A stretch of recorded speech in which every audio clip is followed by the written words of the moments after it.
Hello, greetings. Eric Nelson here from TRG. Nice to be with you all today for the second of two webinars that we have been doing regarding tips, insights, provocations around growing patron engagement. So appreciate you joining us today, and so appreciative of being here with my colleague Claudia Van Poperingen, Director of Client Services at TRG. We'll be discussing all things patron engagement around contributed revenue. So last time we tackled earned revenue. So today we're talking about the donation side of things, so contributed revenue. So we are going to get started in just a moment as people join, but want to just point out it's actually a learning I had recently, since we are about data and looking at data. But you might see on our first chart here that there is an image of making bread.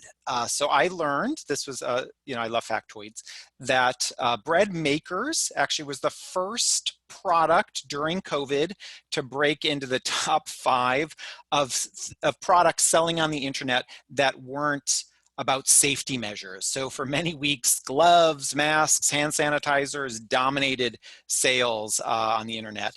And then all of a sudden, bread makers popped into the top 5. So I've made scones, banana bread over this time. So one of my provocations is to see how much, how many carbs I can ingest during this time. So welcome. We are gonna get started. So appreciate you all joining us today.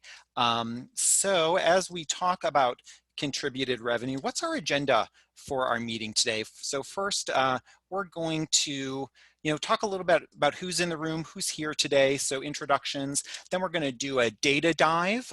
So if you know anything about TRG, we love data. We love looking at what we call the lanterns of data within a large data set to help us figure out where are opportunities, where are there challenges and holes, and how can we address all of those great things. And then we're going to share 4 tips that we have for addressing contributed revenue at this time, and then we're going to open it up. We have lots of time for Q&A in today's session. So just along those lines, a couple of housekeeping things. We are recording this session, so we will make the recording as well as the slides available after, so you will get those. So know that will be coming into your inbox probably in the next day or so after this session.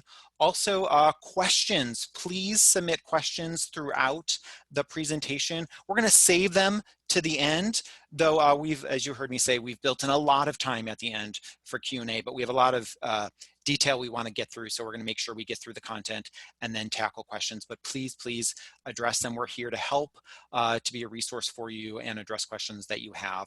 And we're going to queue up a couple of polls, so you'll see those in just a moment. We want to get a sense of who's in the room and what types of groups you represent. So let's do that. So what organizations, what types of organizations are you from? So we're going to bring up a poll to ask what kind of representation we have from the different genres from the arts and culture sector in today's webinar. So our colleague Gemma is going to queue those up. So let's see who is here.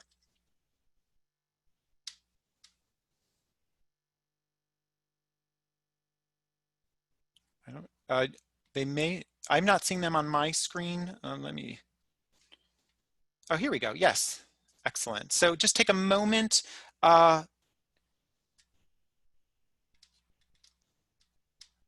This is actually, I think asking it wrong. We could find out how you'd be likely to recommend this in the future, but this is actually one we were going to ask at the end. So we're going to close this one, and I'm going to get that off, and perhaps just enter into the Q&A feature, what genres you're from, so we can monitor those and just get a sense of who's in the room.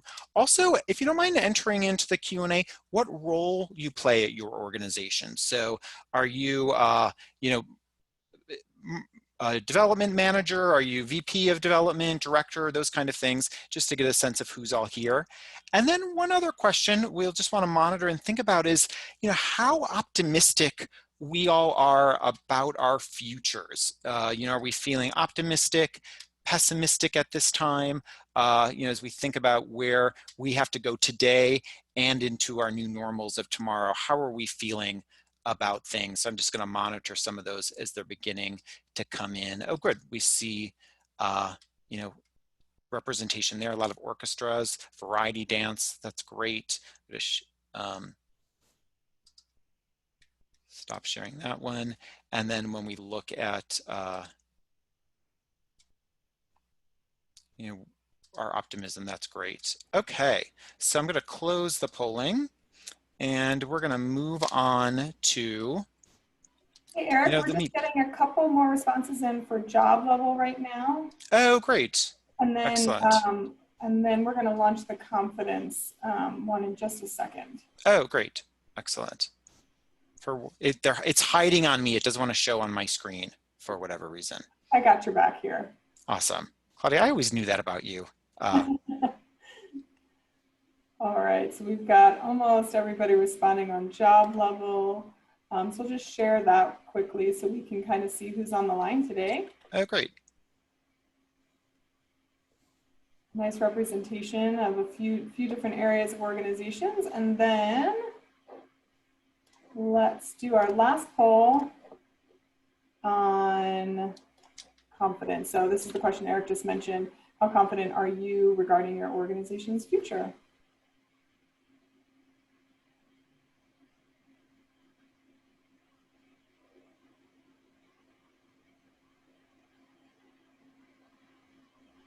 I like to see that the confidence line is winning as we look at votes come in. Awesome. Yeah, so let me end this and I'll share with the group. Wonderful. Great. Excellent. Thank you, Claudia. Yeah, sure thing. Very good. So we are optimistic. Seems like we're feeling good as we go into, like I said, our todays and our new normals going forward. So along those lines, now that we've gotten to know a little bit more about you, who is TRG? Some of you may be hearing about us for the first time. So as you know, we're a data-driven consulting firm. Yeah, thanks, Eric. Let me take it from here. So we're based in Colorado, and our headquarters are here, and we work with arts and cultural organizations around the globe. Our work primarily focuses on building sustainable patron growth and revenues. Consulting is at the core of our business, but we also focus our work in teaching. We utilize lots of different analytics through our data center services, and we operate more than 20 community networks, data networks. So our focus on building and strengthening a resilient arts and culture sector, patron loyalty is really at the foundation of our work. And the reason is math. You're seeing here a slide that really helps demonstrate this clearly. So here you see as an example where a single ticket buyer brings in about $54 and the cost of sale is 20%. And here they have a renewal rate of 23%. When we move into the next column, you can see that while it may cost a bit more to perhaps bring in a new subscriber, the renewal rate doubles. And when they come back and become donors, the cost of sale drops to 3%. And so this math is really demonstrates why loyalty matters. So this is at the core of our work. It's at the core of our presentation today, as well as what we discussed just the other week with you all when we were talking about ticket sales and events and other types of engagements. And so, so Eric, I think we all want to take a collective deep breath in and take a chance to exhale. Indeed, yeah. So, as we look at, the research around how our communities feel about us, how they're reacting to all the changes because of COVID, what we see over and over in the data is the value that our patrons, that our communities have for the work that we're doing. So just this reiteration of the bright light that we bring to our communities, and to see that reinforced in such a great way, with all of the challenging news that's happening because of this time, to see that, which we hope we see it in their participation, but to see in such widespread responses in survey data is really wonderful. And it's sort of the cornerstone for when we think about contributed revenue, when we think about philanthropy, when we think about gift giving, it's mission and cause that people buy into. And really, when that resonates with them, we see folks participating at higher rates. So it's nice to see that reinforcement that our communities value us and want to see us continue on. So this is reiterated in some data we looked at last time when you all joined us. For those of you who are new, this is a study from Culture Track that LaPlaca Cohen has been generating about opinions of arts and culture and returning back to our venues. And what's so great here, I'm not going to read this entire slide, but to see what our patrons want to see in terms of how we show up as nonprofit organizations, but the supporting of local artists. They want to see how we engage young people. They want to see us, bring fun to their lives. So that role, that special, recipe that we bring to our communities about what we deliver, how we reinforce the great artists in our sector is showing up in the survey data. And it's so great to see that as we think about philanthropy and cultivation and what's the right messaging around getting patrons engaged that way. One other area for us to think about before we dive into all the quantitative data is a book that's really resonated with us. We actually talked about it in yesterday's TRG 30 session, which is called The Infinite Game by Simon Sinek. So he talks about in his book that there are two different styles, two different ways to play games, finite games and infinite games. Now, finite games have beginnings and ends. People win, there are losers, there's a set group of players. Infinite games are not tied into one particular timeline. They have characters who come in and out, sort of like our patrons do, and it's about the long term. It's a different way of thinking about our organizations and our approaches that keeps a wide range goal in mind, and that goal keeps morphing. So it's a way for us to think about defining our just cause, what drives us through this infinite game, how creativity matters in that, and that we have to shift our mindset into this wider range thinking. So just a couple things to think about to get to know this concept. We'll send this to everybody in the deck, but Simon Sinek has a couple of podcasts that you can listen to that give this sense of what this structure is all about and how we can participate and grow our thinking in this wider range ways. Also, his research shows that organizations that embrace this infinite mindset are much more successful in the long run, especially around engaging patrons, building that sort of cultivative philanthropic approach that we take with contributed revenue. But that doesn't mean we throw all the playbooks out. So data still matters here. Practices matter here. Listening to our patrons matters here.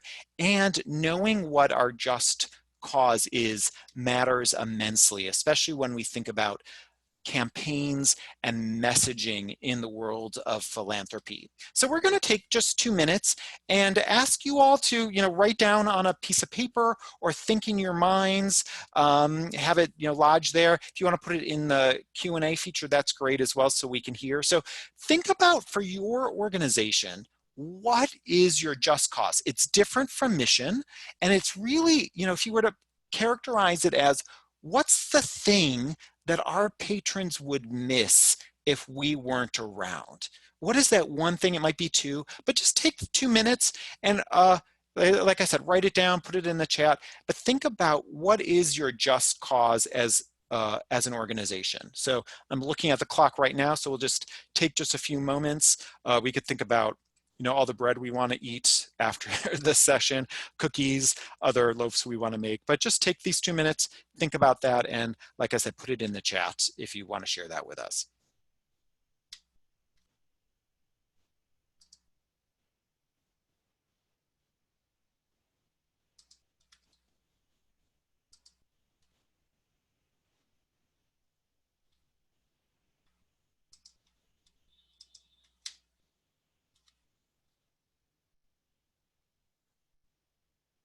Great.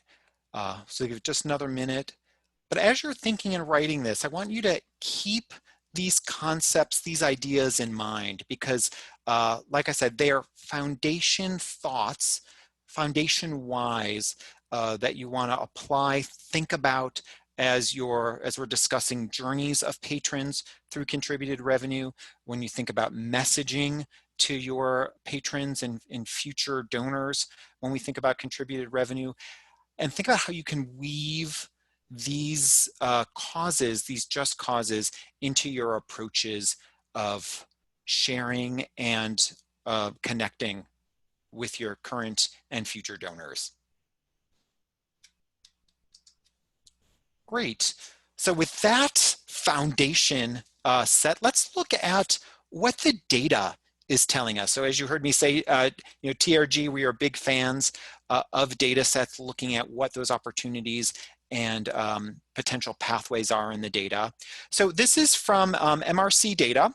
They were actually asking consumers what they wanted to see in the brands that they support.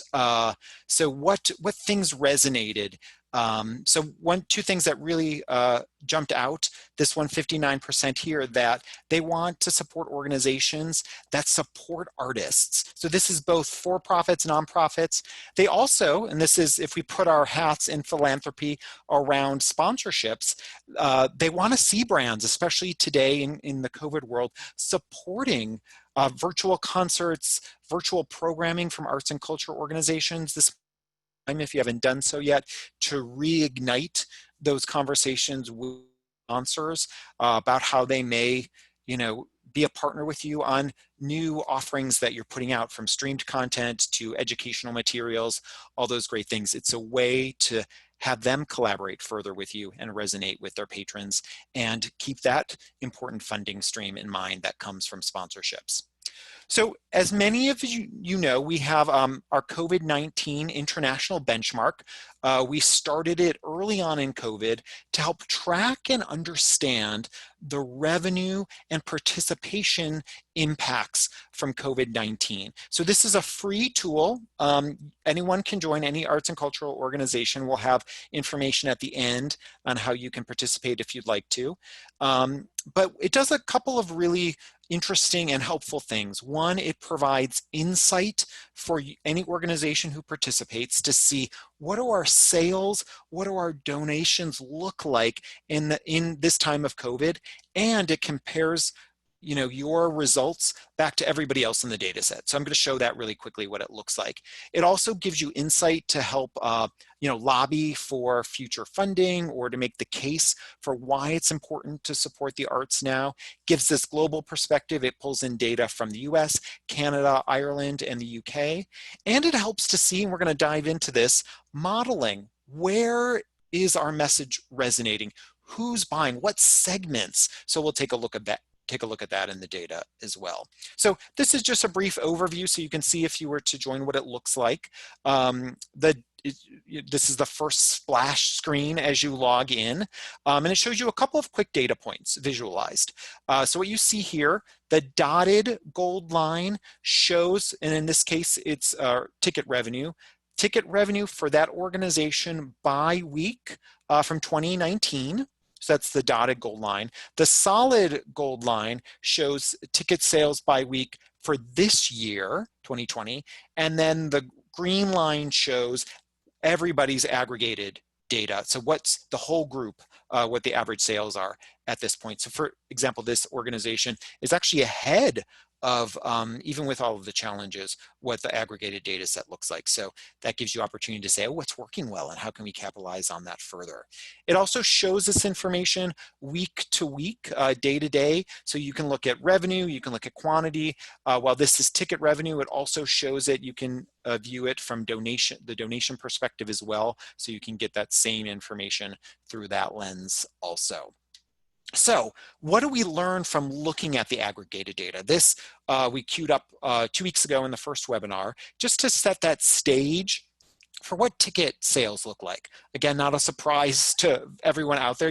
We were strong in January and February, and as we've gotten into subsequent months, we've seen, as we see in the blue lines here, 2020 sales versus 2019 sales. So significant drop-offs in revenue from ticket sales. What does that look like from a donation perspective? So actually there's, I don't want to be all gloom and doom in the data. There's actually lots of sunshine as we look into this donation data, which is a different story than what we've seen in the ticketing revenue. So first off, what sort of set an interesting foundation for contributed revenue was, what happened to the revenue from our canceled performances. Many of our patrons, we asked, they recommended to donate their tickets back, to have their ticket dollars credited back, taking ways to help keep that revenue with the organization. This is results from the Spectrix ticket converter tool that they've made available to the industry to help organizations track, what these conversions from ticket sales into other revenue pockets look like, and lots of patrons stepping up. When we look at the benchmark data, so this is actually the first 7 months of 2020, month by month. This is US and Canadian data from January to July. We see a much different picture than what we saw in the ticket revenue side. So actually, there's a handful of months, January, April, even June, where 2020 gift revenue outpaced 2019 revenue. So gift revenue only down 1% so far this year from comparing it back to 2019 to 2020. What does that look like on a quantity of gifts perspective? So this is number of gifts coming through. So first, we looked at revenue, the dollars. This actually looks at the number of gifts. So we see, again, pretty good confidence and participation from our patrons, though down, and we see it up 6%. So quantity of gifts actually up higher than what we saw in 2019. And what's encouraging is to see May, June, those numbers during this really challenging time to be outpacing what we noticed last year. And then what does the average gift size look like? So a little more up and down. So actually gift size is down 6% from 2019. It was 982 last year. We're seeing a pace so far of 922. So again, this is 2019 to 2020 from US and Canada. So can we drill down further and understand who's actually participating? Who are the folks who are helping us have what is a really nice lemonade out of the lemons element to this year when we look at contributed revenue? So we're going to look at it from a segmentation perspective. So this is our structure of segmentation. We call it typology. We're going to see how participation is coming from how patrons are getting classified by deeper engagement with us. So you see things that range from new customer all the way down to lapsed customer. I'm not going to read all these, but you'll see that the different categories represent a higher level of engagement. We purposely use this segmentation style as opposed to product line like, gift under 1,000 or patron gift over 1,000 or subscription versus single ticket, because everyone's structures are so different. We wanted something that transcended product line, but actually spoke to what engagement is really about, which is, frequency and increasing levels of engagement. So we're going to start with ticket buying, just to give us a sense, to remind us where we were last week, and to, since ticket buying is often the on-ramp into donation behavior, let's just see what was going on quickly. So from January through July, this was 2019, or 2020, we saw participation here from our super actives, from our new customers, happening there from a ticket sales perspective. But new customers were down 33% from the previous year. When we look at Ireland and the UK, so that was US and Canada first, we see there is actually holding steady participation from new customers and good engagement from active and super actives. When we look at who participated in June and July 2020, US and Canada, we saw new customers were down 75% in terms of ticket buying. Big drop off. Probably not a surprise. We didn't have much programming out there for people to buy or participate with. UK and Ireland also down 12% from 2019 to 2020 in these summer months. So who gave? So now that we have a foundation, just to set the stage a bit with ticket buying behavior, let's look at donation behavior. So January through July 2019, probably this isn't going to be a surprise to many folks in the room, a good mix of actives, once befores, new customers, a wide range of people stepping up and participating, but with lots of participation from super actives and new customers. When we look at 2020, so remember, we're still, revenue strong, holding its own this year, but where we see an increase is actually from stale patrons. So if we remember that definition, this is folks who previously had attendance with us or participation in the last 36 months. So looking at previously 4% and then up to 11% this year. So our message is resonating with our people who used to have participation with us. What does it look like last year over the summer months? So again, you see a mix of folks, super actives, new customers. When we go to 2020, look how stale and the lapsed categories have grown significantly. So again, that definition for stale. And lapsed here is people who haven't been with us for over 3 months.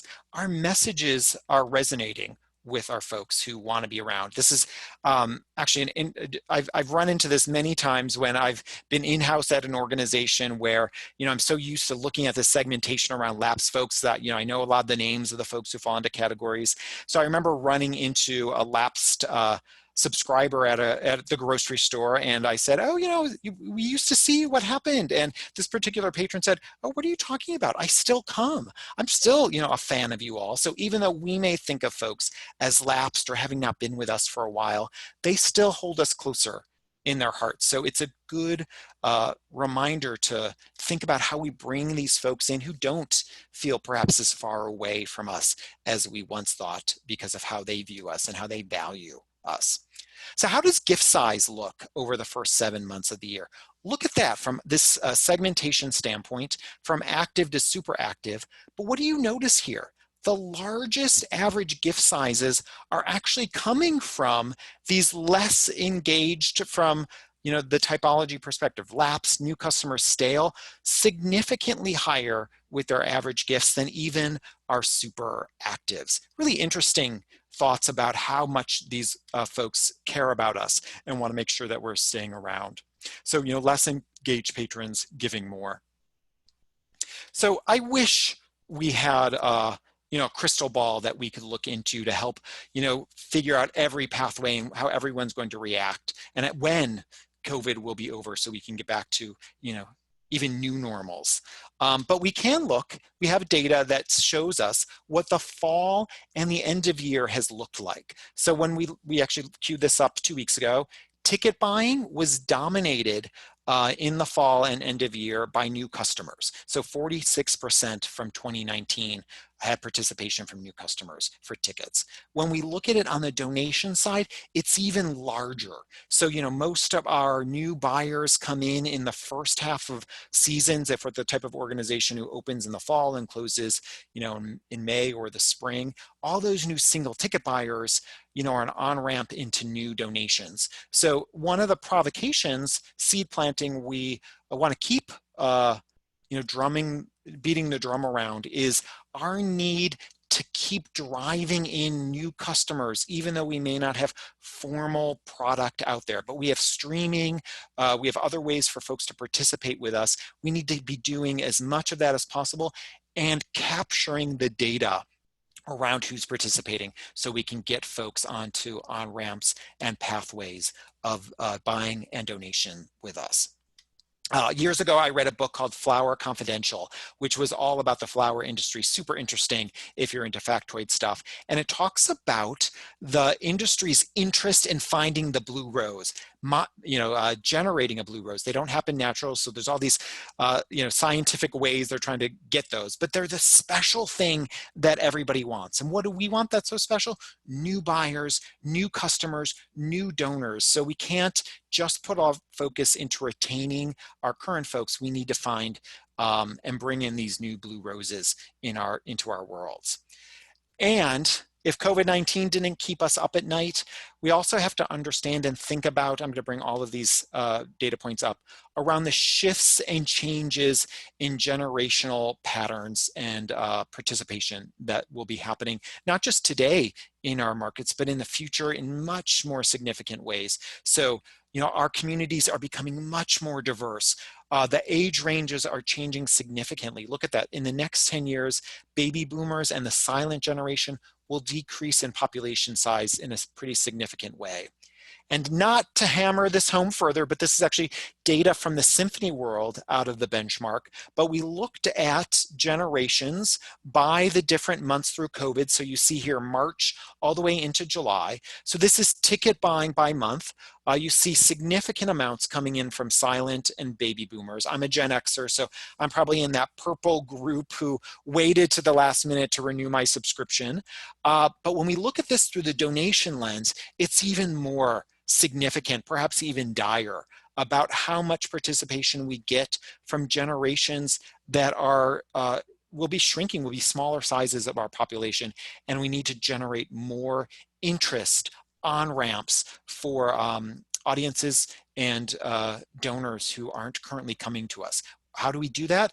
Is some of the tips and tools we're going to be talking about in today's next portion of the webinar. So we must get strategic to get folks onto paths of engagement with us.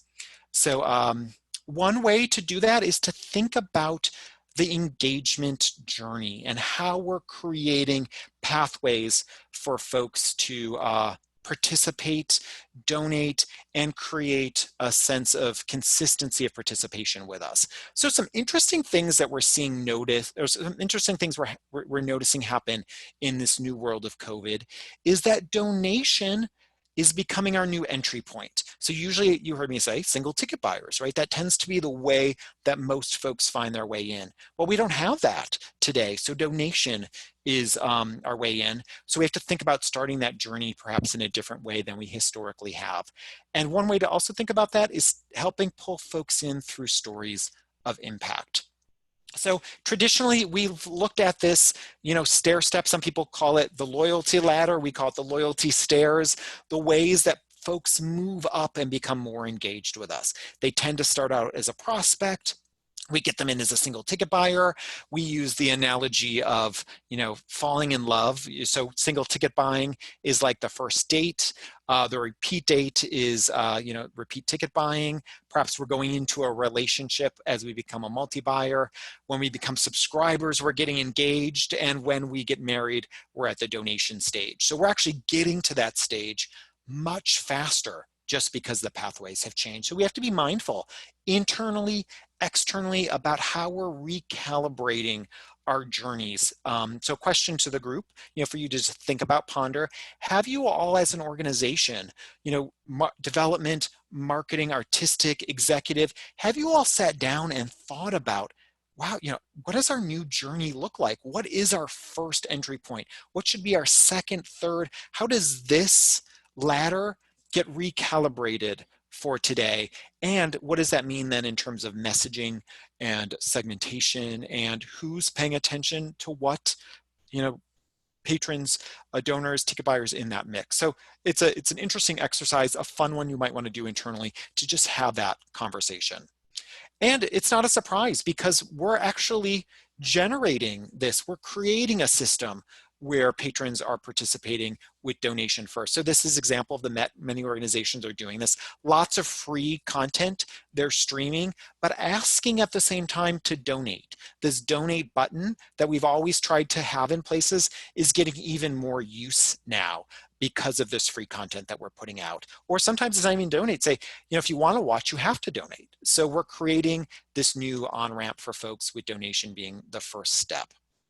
So we want to, build loyalty and think about that journey and meet the patron where they are. So as you're having this journey discussion internally, think about the patron experience. So typically, we get a new person in and we're so excited. So we start sending them all kinds of offers. We rain down on them with logistics, ticket buying opportunities, ways to donate, marketing language, event language, all kinds of stuff. But what it does, I'm going to play this again, is it makes that patron feel like they're being overwhelmed with messaging. So we want to take a step back because when we do this, when we give so many options to our patrons to take next steps with us, there's this decision paralysis. There are only so many carrots we can eat, or figure out which carrot should I start with when I have so many options. It can be overwhelming, and we don't want our patrons to feel like we're raining down on them with carrots or other options. Maybe they should, this is an opportunity for some carrot bread, perhaps. So anyway, we'll keep going. We want our patron experiences to feel this way. We want to put the patron in the center, and we want to have very purposeful and targeted invitations, messaging to embrace them as they're coming into our organizations. So, how might we think about that? So this is Shakespeare Theater Company out of DC. Like many organizations, they started a fund to help get them through this challenging time. So they call it the Phoenix Fund. So lots of new people coming in through this route. And what they've done, and it's sort of a bit of a page out of the Capital Campaign book, which many of you in the philanthropy world are very familiar with, but it's not just asking someone to donate for this one moment in time, but building in elements where you share not only the updates of how much revenue is coming in the door, but what you're able to accomplish with that money. What are the changes organizationally that are happening from this great support that those patrons made happen because of their participation. So they have a series of quick videos from patrons, from artistic team, from executive team that talk about the updates from this fund. So that's one way to think about creating increased engagement, is having these donors participate, send them things to listen to see how their dollars are making impact with your organization. We want to create, like you heard me say, this love story. We want people to fall in love with us, and that happens through frequency of being with us. So we want to turn this frequency into this heart model. So some ways you might want to think about crafting the journey from a nuts and bolts tips perspective is, as we all know, immediate acknowledgement. So the moment that someone gives, to have that welcome and thank you go out to them. But think about your welcome packet in a different way. So instead of the usual tools and message points you might put in a welcome packet, this can be done digitally through the mail that, helps people understand who you are. You want to have those messages. But include an outline of your COVID-19 response plans. And I don't mean, all of the CDC style stuff around, the medical impact things. Talk about, the levity, the amplitude, the new products, the new offerings you brought to the table. Because of COVID, we've revamped our education system this way. We've revamped our, concerts with streams this way. And this is where we're going with our plans around COVID. Share that, infrastructure, share that foundation, a rector set with your patrons, and describe how their impact played a role in that. Also in these messages, talk about them in a way that says who they are. So if they're giving for the first time, mention that they're a first-time gift. If they're coming back, embrace them again and say, we missed you. And then spotlight the action that they took. If they, let's say, donated their tickets back for donation, let them know how those dollars impacted the organization. Don't let it just be an afterthought. Really bring them into a dialogue and conversation with you all. And this is a chance to give your patrons the microphone. So there are numerous studies that talk about when patrons share what they love about an organization or why they donate or why they even attend, if they write that out or if they share it with a video, or giving them a platform on your website, in your email campaigns, to say to these patrons, hey, you're so important to us. Would you mind describing why it's so important for you to be in our family? So get them to articulate that, and have them record it and then share it back through your communications you're sending out. And when they do that, so this is what that research shows, when they write it out or speak it, they're more likely to repeat it. So when they're talking with their friends, when they're at a Zoom cocktail party, or meeting with family, it will become one of the anecdotes they share. It will be a story that they add to their sharing, descriptions that they talk with their friends, family, and friends about that. So share the mic. So activating on this, taking this to a segment perspective. So Claudia, I think you're going to share how we may drill down into this further and think about the different pathways in. Yeah, thanks, Eric. So for those of you who joined us before, this tip at the surface may sound familiar, but we'll get into a little bit of details that are different for fundraising, for donations. So as we had said before, and as Eric, as you've described, what we say and how we say it really does matter. So no matter what transaction or engagement a customer has had with your organization, the next time that you communicate with them, your message should be clear and actionable. You want to acknowledge the relationship that they have with you. Maybe thinking about what was the last engagement that they had, and let them know what that next thing could be. And checking in with your patrons, Eric, as you said, handing them the mic, letting them share their experiences with you. So in this example from Toronto Symphony, highlight some of these points that I just described. So in this example, they're acknowledging that this patron is part of their impresario club. They want to stay connected, and specifically, they want to hear from their patrons. So they want to know, in this case, what are they interested in? What should be included in some of their virtual activities? And they're welcoming suggestions that their members might have for them. So really trying to open up a dialogue with their members. On this next slide, let's dive into a few other messaging points that we want to be incorporating. So always, especially now, being authentic and showing empathy. Everyone is experiencing our lives in a different way. And so acknowledging that.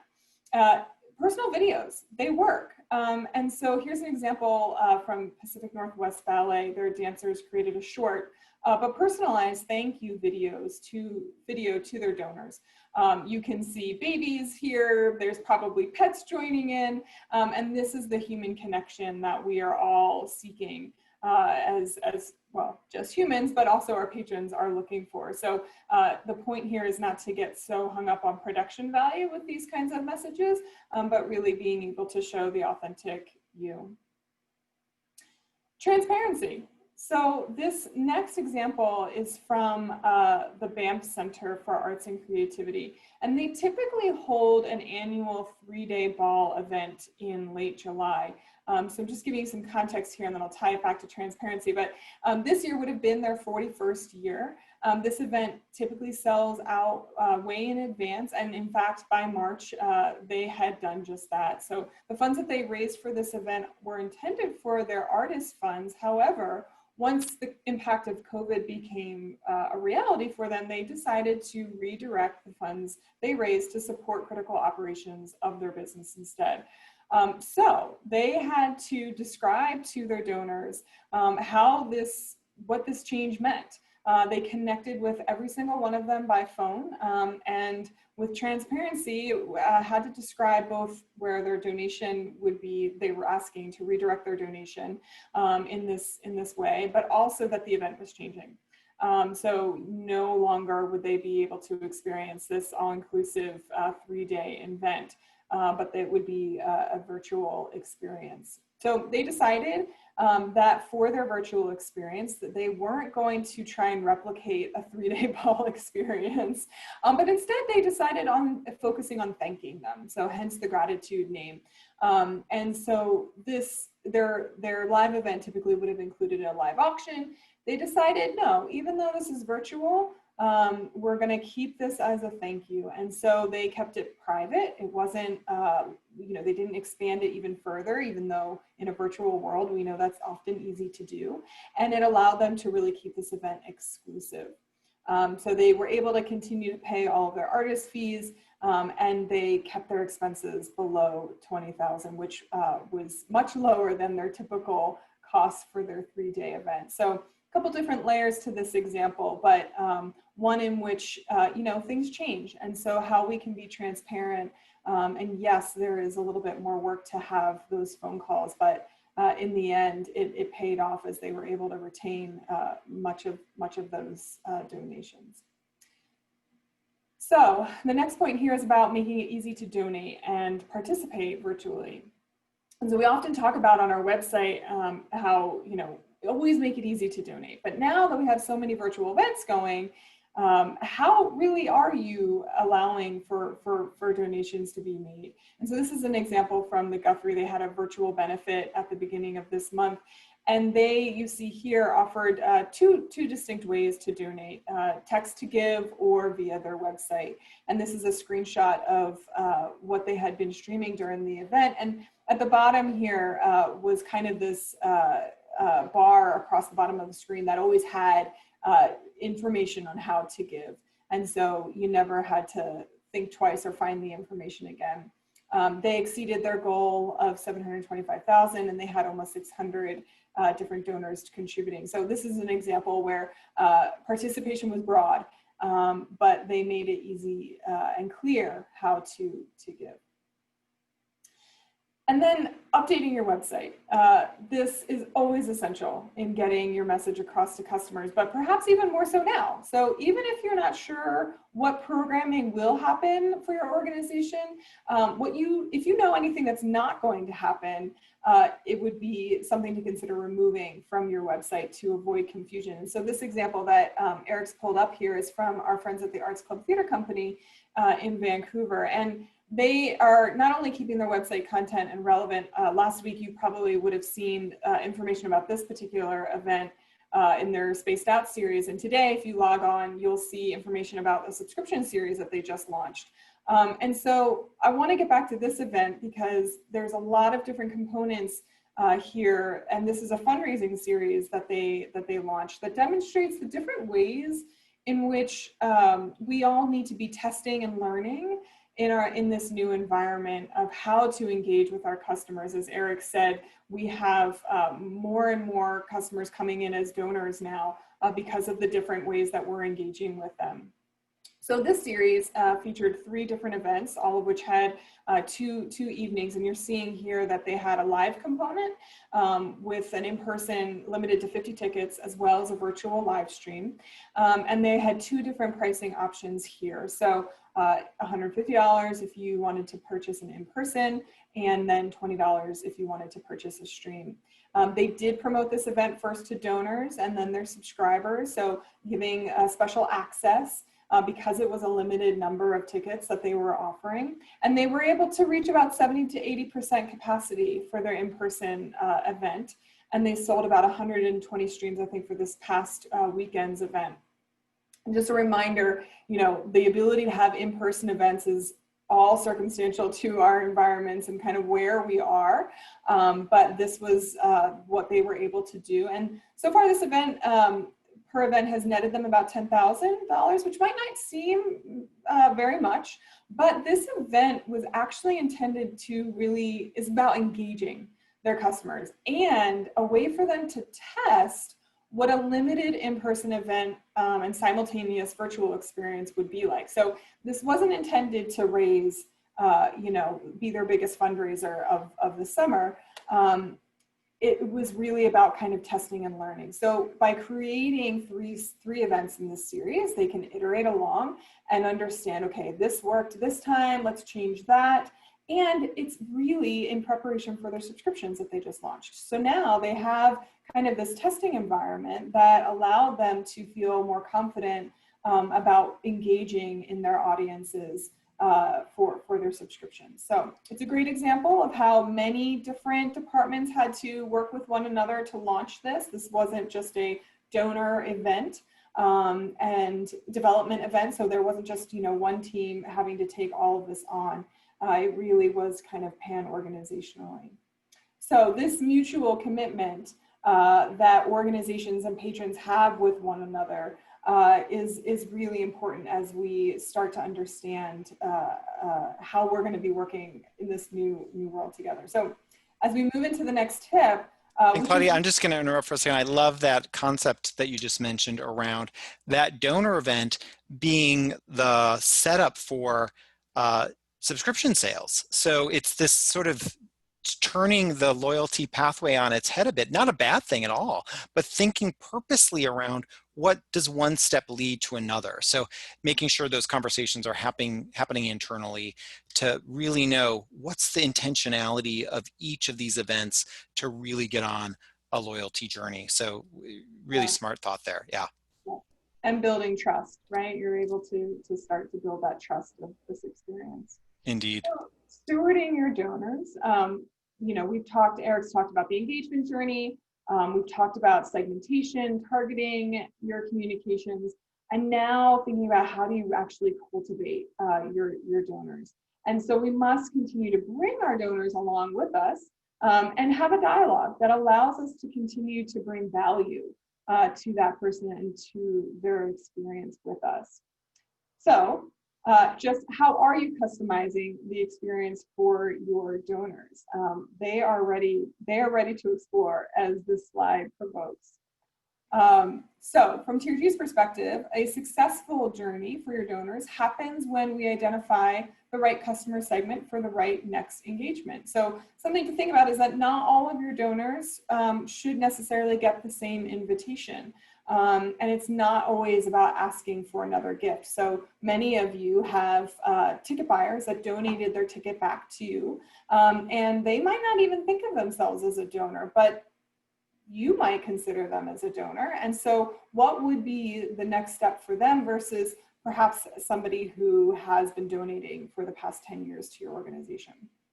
Once you've identified that next engagement, it's really about the right timing and being able to measure and react from that. Here are a couple of different examples that offer engagement opportunities for donors beyond just asking for another gift. So on the left here, Lisa's Nightcap from the Segal Center, they have this type of engagement, which is really a chance for donors and patrons alike to talk about their love of theater. It's not a production or live play reading, but really it's a conversation to have with their artistic and executive director. On the right here of your screen, Orchestra Classique de Montreal has a series featuring local talent. You see that at the top there. And so instead of trying to do as much programming as they possibly can, they decided to do 4 events. This was in June. And so one thing to just keep in mind is that less content doesn't necessarily mean less engagement. And so don't feel like you have to do it all, but what can you do meaningfully and purposefully? In this next example from the Milwaukee Symphony Orchestra, they offered a specific instant replay download for their donors. And so donors were invited to listen to their favorite MSO moments. And so here's another example of an engagement exclusively for donors. Listen back, remind yourself of why you enjoyed this particular piece of music. And then on this other example here, I think this is Toronto Symphony again, they connected with patrons with a personal video from one of their artists, which also included a performance from their home. So this is another personal touch to connect with their patrons. Here, the airlines, in this case Delta, they want to continue to honor the loyalty of their members. And so that's something for us to think about as well. So recognize and show that you value the past contributions and patronage of your customers, even though they might be engaging differently at this time, right? Everyone's circumstances have changed, but if they had been a longtime subscriber and donor previously, and maybe things have been a little bit quiet now, they're still honoring that which they've shared with us and worked with us in the past. Bard on the Beach here released a new virtual member experience with benefits to match. They offer different membership levels and even branded their virtual experiences as Bard Beyond the Beach, which is a very fitting name for their engagements at this time. So again, thinking outside the box, allowing yourself to create an environment in which your patrons can relate to in a new and effective way. So as you prepare to launch new types of engagements to steward your donors, be sure to detail and note the various new elements that will need to be considered. So here you're seeing a couple of examples that you might be considering. Is this a free or a paid event? Will this be just a live experience for donors, or will it be recorded and available for them to view afterwards? How will you track attendees? In addition to this detail, getting into the different touch points is also important to map out. So can you list out and map out every touch point within an engagement?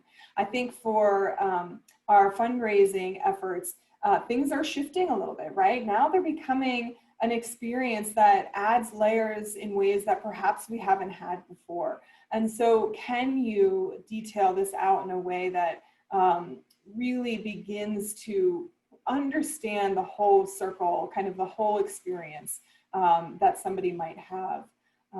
How a donor or patron registers or purchases or RSVPs for your event is just as critical. And this connects us to how we collect contact information. So we talked about this a couple weeks ago, and we are just as excited as you are with engaging customers from New Zealand. But if you're not able to contact them again, they likely won't be joining you on any loyalty journey. So lots of different ways to collect data. I'm sure you all have things to add to this list.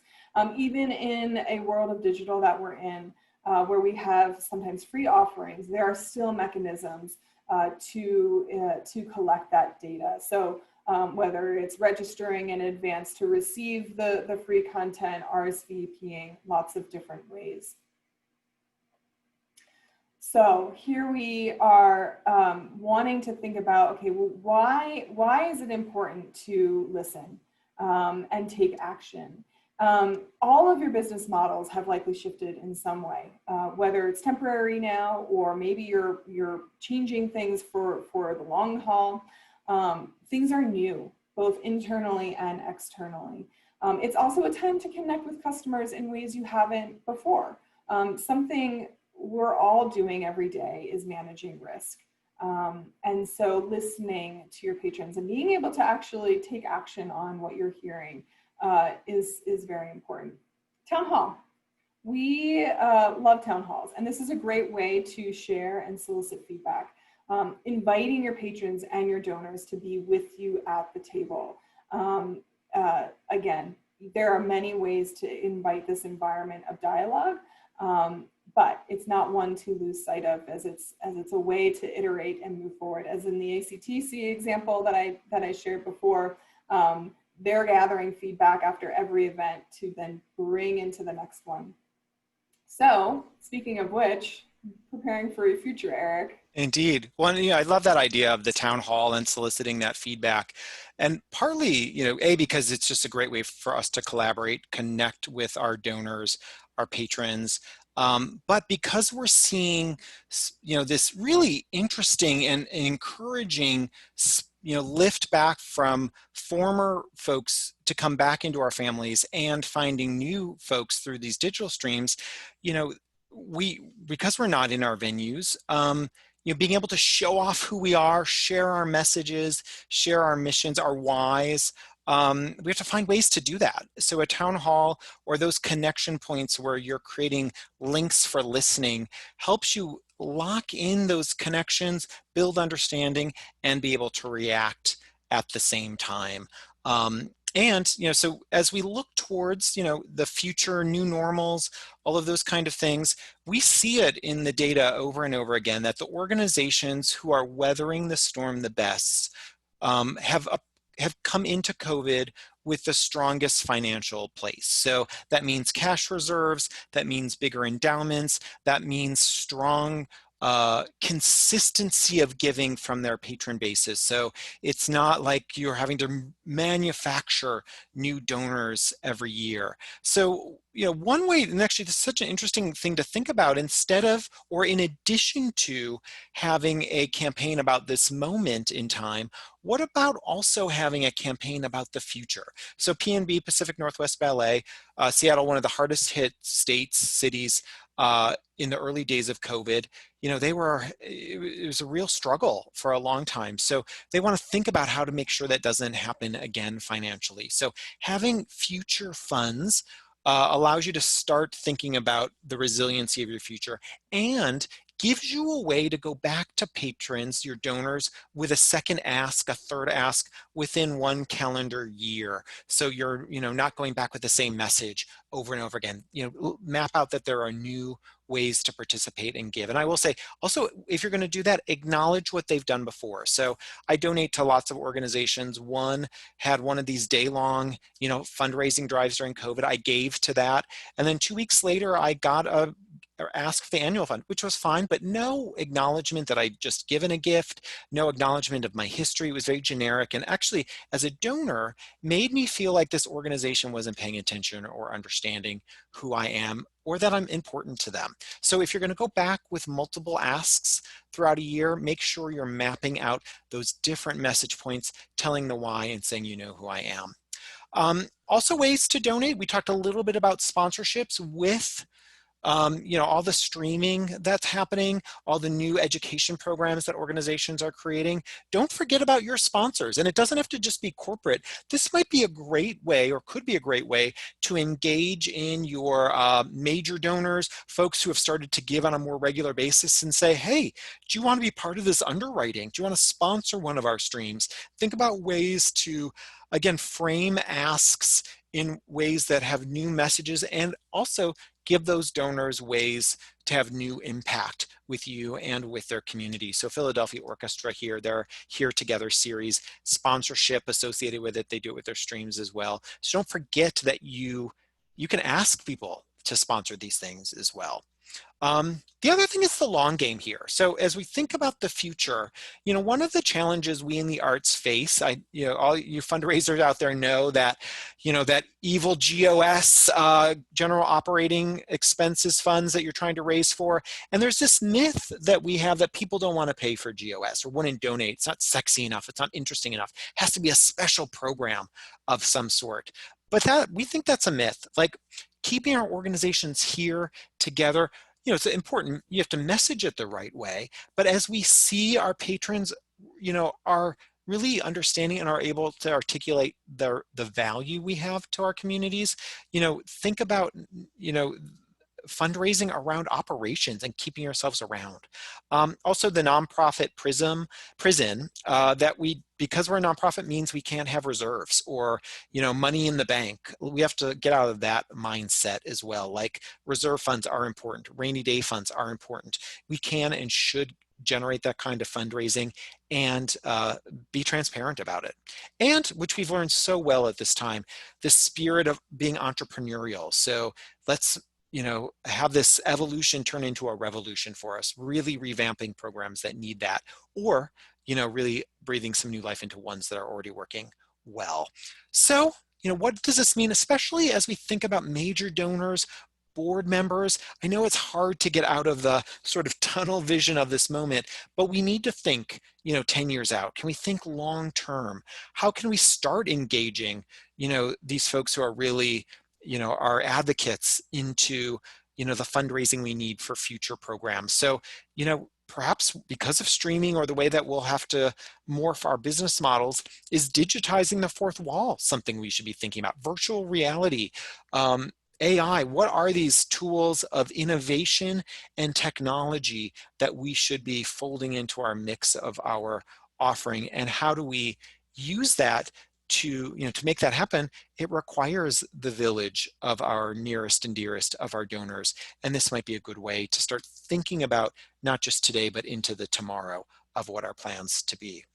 One concept to think about is, I'm going to pull this all up, but instead of just having the silo of marketing department and development department, what if we were to rip down those silos and bring the departments together and put the patron at the center of it, and that our activities are less around marketing development, but rather the steps of engagement that a patron's going into and through. So what if we had a group of our staff was working on bringing new folks into our mix? What if we had a group and a team working on welcoming new folks and offering that next itinerary in their journey? What about advancement teams to say, hey, now you've participated a couple of times, let's get to know you a little better. And then that advocates relations team who's helping with those, setting up these larger investments. What if our teams were structured this way in a patron-centric style with sort of resources being shared among the whole group, so we don't have just marketing sitting in one silo,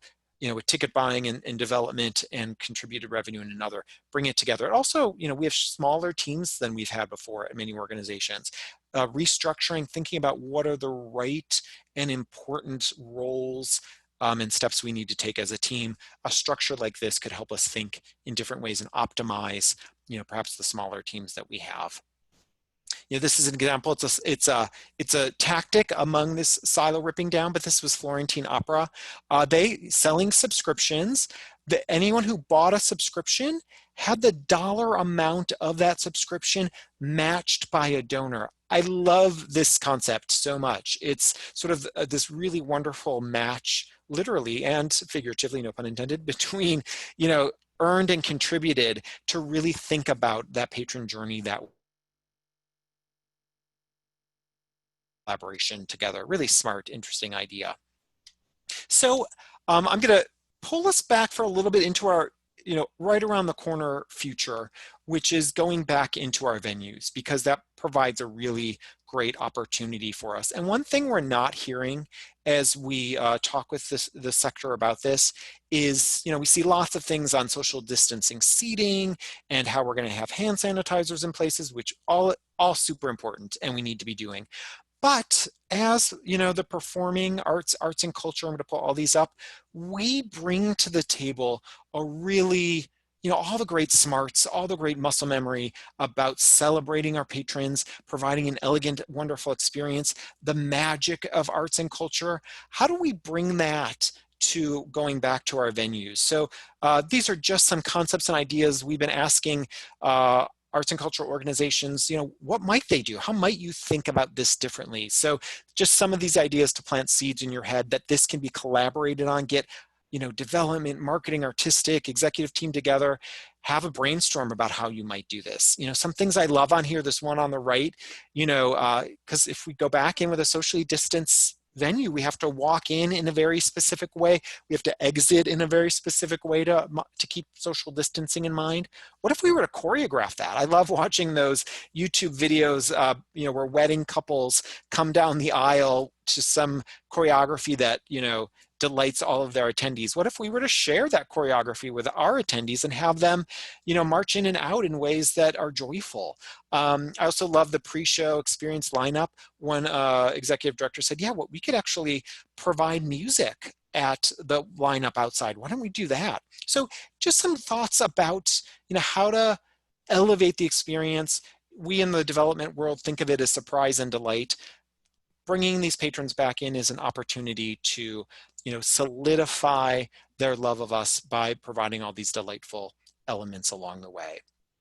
So with that in mind, I'm going to stop my share and open it up for some questions. I see that questions have come in throughout the presentation. So tackle those. Know that you can use that Q&A feature to ask questions as well. We'll try to get to as many of them as possible. And if we aren't able to get to every single one of them, we commit that we will follow up with folks who have asked those. So make sure, get them in. We take them seriously. Eric, I know some of the previous questions earlier when you were going through some of the data from the benchmark were about, well, is this, if somebody bought a ticket and they donated it back, how is it being categorized? And I think it's important to just note that we're looking at how the transaction was recorded in a CRM system. And so that differentiation For most, if it's a donated ticket, it would typically then become a donation. But again, it's going to be how it's recorded. Same thing with any ticketed events that are then turned into a donation. Again, how that's recorded in a CRM is then going to be how we are capturing and categorizing, blend those two words together, how that will come across. So I just wanted to note that. Indeed, yeah. So to Claudia, we use the coding system of the organizations. We don't recode things. I think it's interesting in light of that, because this question comes up a lot when we look at this data, is yes, I think there's probably, especially in those new customers or whatnot, especially new single ticket buyers who had bought, who then maybe donated their tickets back, that may very well fall into these categories of donation. But I'm so interested in how high the average gift has been from new, lapsed, stale customers, especially those new customers who may have donated back. It's interesting to not see those folks, or I would expect that category to be quite low with average donation amount if it got reclassified that way. I think it's probably in there. People have reclassified them, but I don't, it's interesting to see how high the average gift is. So it doesn't seem like that made a significant difference, especially when we look at previous years' average donation amounts. Yeah. I'm seeing Tammy posted here, when your patrons are tech adverse and have flip phones, pushing stuff out via the web is not working. This reminded me of an organization, I think in New York, who literally hosted a Zoom training session for their patrons because they knew that they didn't want to get hung up on the tech. And in fact, they had a lot of engagement from their patrons. And needed a little bit of hand-holding on how this experience is going to work. And like that time investment pays off for then all of the future experiences that you want to be having with your patrons. So I love that as an example of helping cross, kind of bridge the barrier of tech savviness. I mean, we all have it, right? How many of us still talk with the mute button on? It's never going to be perfect, but this is a way to help your audiences feel more comfortable with the engagement tools that are available to them. And I think our folks are more interested and excited to try something new than perhaps we think sometimes. So I wanted and that safety net of like, they know us. So to go through a training like that with people who they have connections with is really lovely. And Claudia, I'll just add one other piece to that puzzle, which is I've heard other organizations planning for this. Some have done it over the summer if they had summer festivals, but they looked at the dates that they were going to be with patrons. So let's say we were going to have a concert on July 12th. So obviously that didn't happen, but still sending something via the mail to donors who may have been in the donor lounge that night to toast the start of a summer season or whatnot, send them a split of champagne or a little treat, a little box of chocolates to say, we were supposed to be together today and sorry we aren't, but here's this. And you could also take it one step farther. We've partnered with our local radio station who is going to play one of from the archives, our Beethoven Fifth, which is what we were going to play tonight. So you can replicate ways of warmth and connection without having to rely all the time on someone logging into a digital platform to make that happen. So use the mail. Not a lot of people are. So it has that surprise and delight element to it as well. Yeah. Eric, we have a question from Sarah who asked, should the balance of retention and acquisition investment be recalibrated right now? Wondering about redirecting budget to different efforts for this year. And to just start off, I mean, I'm sure budgets have been redirected in some way, in some form.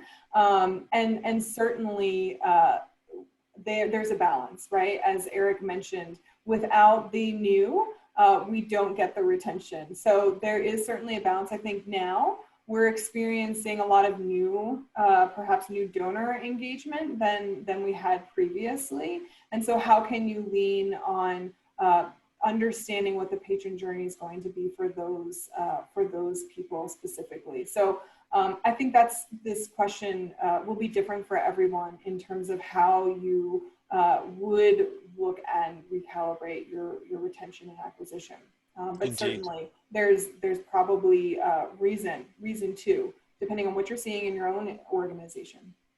Yeah, and as you know, the name of the game here is frequency. So, making sure that you're monitoring these, especially these new folks, that you've given them a journey, as Claudia described, like give them this itinerary of journey. Even say to them, like, "Hey, new donor, I'm sending you like a calendar or a list of these are 3 streams that are coming up that I think you would really love and get and help get to know us and relate to something you've streamed before." So for a new donor that way, give them an itinerary. People like to be told what to do. They don't want to think they are, but patrons like to be given a framework. And I'll say 2 other just quick things. One is so frequency, monitoring that you're getting repeat frequency, especially from these new folks, because that's the most fragile part. And we know that new is the most expensive. In that slide Claudia started us off with, when we looked at the journey of loyalty, look at your data set. How does it skew? Is it heavier with new folks, both with development and in ticket buying? Does it lean heavier with repeat folks? That will help give you some guideposts around how to recalibrate your budgets, but heavier investment on the new side, because you're creating that courting, for lack of a better term. And I would have those conversations internally, so you can say to the executive team, can say to finance, "Hey, we have that different journey this year, so let's make sure we're investing the right ways," all well knowing you have smaller budgets, so it's harder to make these choices. But monitor who's coming in, the frequency, and that will give you some direction on how to divvy up the pie of what you have available. Yeah. Patricia asks, what are some tactics to finding new donors? So Eric, you just talked about perhaps how to keep them, and maybe the finding is a different answer. I think back to the fundraising series example. They had 2 different pricing tiers, if you'll recall, that $150 in person and then the $20 streaming, and both were considered donations to the organization. So $20 as an entry point is as a donor is perfect, right? I am receiving value. It's like it's an event. I'm getting a play reading, and yet I'm also donating. So thinking of engagements that allow for an entry point of a new donor, I think is part of this. So how, again, going back to what is the engagement pathway? What are the ways? What are the entry points of having new donors come in? For Arts Club, they saw many subscribers, ticket buyers who hadn't previously donated, purchase those streams. And so that's a nice crossover that you're able to see when you offering the right donation entry point. Yeah. And look internally. So who in your data set has been a ticket buyer and not a donor? So that will have the highest response rates typically. So mine your own data set and see what those paths look like. But what is the offering? What is the message to activate those folks? I'm sure many of you are thinking, "Eric, we try that all the time. And of course we look internally." So that's not a new concept or idea. But what is new and different is many of you have different pathways in, because of streaming or because of rethinking your business model, or having new product, new offerings of partnership with your communities. So this is what's interesting. This is a time to tell your story, which is your story, but in a different way than you have before. And the donation request or invitation may resonate in a much different way. So don't be depressed by efforts in the past that have probably been very smart and good, but just haven't motivated enough of those ticket buyers to become donors. But this is there's a different sunshine out this world, or a different light in the sky. So let's try to think about and capitalize on that. Then the other place, just from a prospecting standpoint, is look at the communities within your market that you serve, and are there ways to partner with community organizations who are uh, groups within that sector that you can start dialoguing with. This takes time. It is not an Instapot by any stretch of the imagination, but it's work that's important, and it lays the foundation for creating further relevance with your communities. I think, Claudia, we may have time for one or two more questions. Yeah. Well, I was just going to add direct mail, right? So Yeah, we that's true. talked about direct mail during this time because, well, our budgets are smaller, direct mail is expensive, but an effective campaign will have some form of direct mail that is really going to help you with this acquisition effort. So, Eric, I think you mentioned last time, there's not much coming in the mail right now. Right. And so there's a lot of visibility for your messages to be in front of your members. So that's another component to be thinking about. Indeed.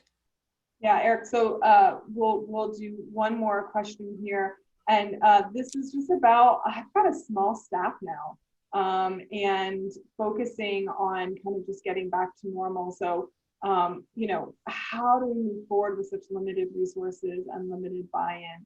I think this is something that we're all thinking about and struggling with. And, truth be told, the examples that we shared with you today are from organizations who are exactly this. They've dropped their staffing drastically because of the times. And so there's still the ability to test and learn, even in small environments. And I think is where, Eric, your thought-provoking kind of patron-centric model is happening naturally in a lot of organizations without even realizing it, because they're having to bridge different departments, as it were.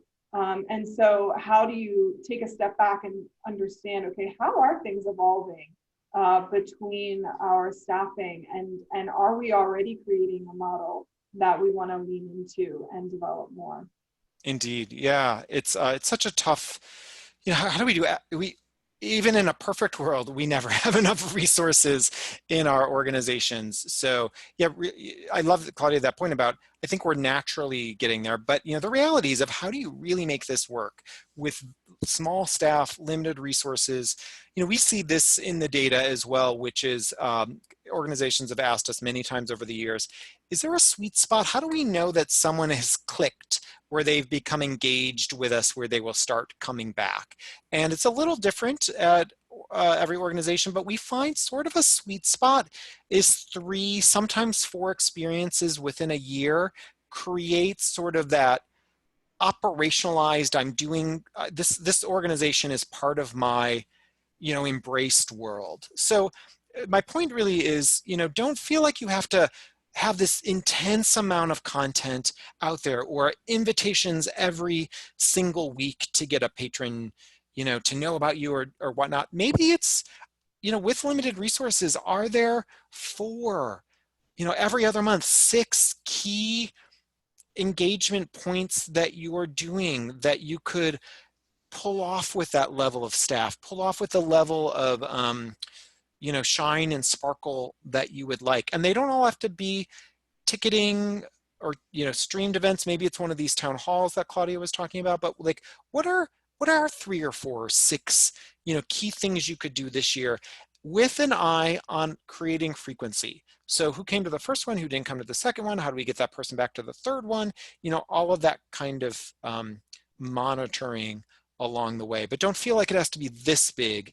It can be this big, but it should have, I believe, a level of frequency associated with it to, lock those folks in. And ask for help. Volunteers, ask patrons to join you in this mix. They may want to, donate in other ways, flex their muscles with you. That's beyond just checkbook. So, indeed. So I'm going to share my screen back again, just to share a couple of follow-up pieces so we know how to keep connected. So one thing is, you heard us talk about TRG 30. These are weekly 30-minute sessions we have. This is the upcoming slate of speakers. I'm excited about all these, especially Barrington Stage. They're the ones who had that social distanced venue that they were the first out of the box. Really exciting to see what they have to say about that. These are each weekly things. Go to our website to sign up. If you want to join the benchmark, you still can. Like I said, it's free. Just sign up. We'll set up a session with you and our tech folks so you can learn about what all that requirement is to get your data flowing into ours. So you just go right here and sign up. It's right on our website. Go to trgarts.com. Also, we have a loyalty planning clinic coming up. So October 13th and 14th. So if you want to puzzle through how you might build a campaign structure to think in this way, we have a 2-day clinic that you will do. You'll focus on a couple of moments, opportunities with streaming or events that you're doing, and you'll build planning campaigns around them. And because you participated in today's webinar, we're offering 20% off on this if you sign up. So it's $1,500 normally, so it's $300 off, $1,200.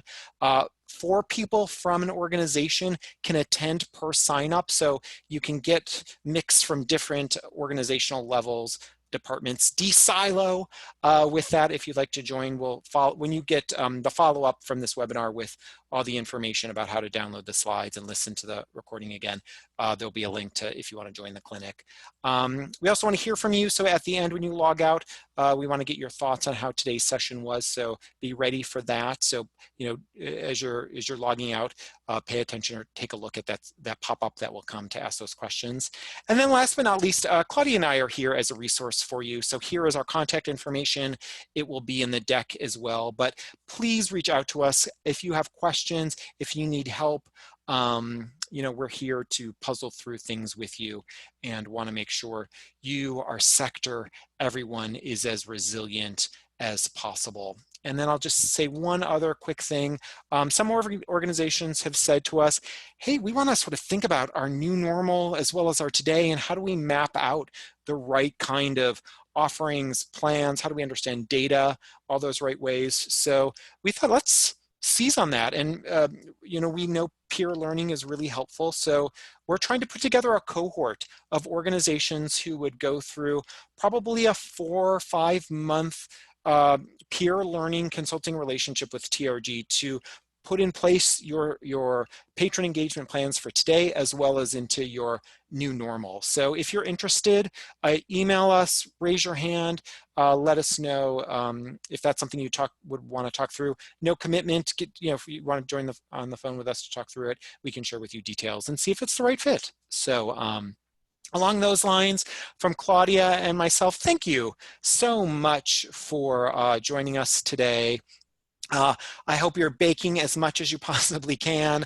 That carrot cake, maybe that's the next thing that's on all of our lists. But I've said this many times, and I think I will continue to say it because it is so true. But you all are moving mountains out there, and it is so impressive to see the great work and like fast nimbleness that's taking place in our sector to really reinvent our business models in such amazing ways. So just want to say thank you for all the inspiration that you all are bringing. So Claudia, I don't know if there's anything else you want to add, but yeah. Thank you. I'm glad to spend this time with everyone. Indeed. So be well. And like I said, we're a resource. So reach out if you need any help. We're here for you. So thank you so much. Have a great day.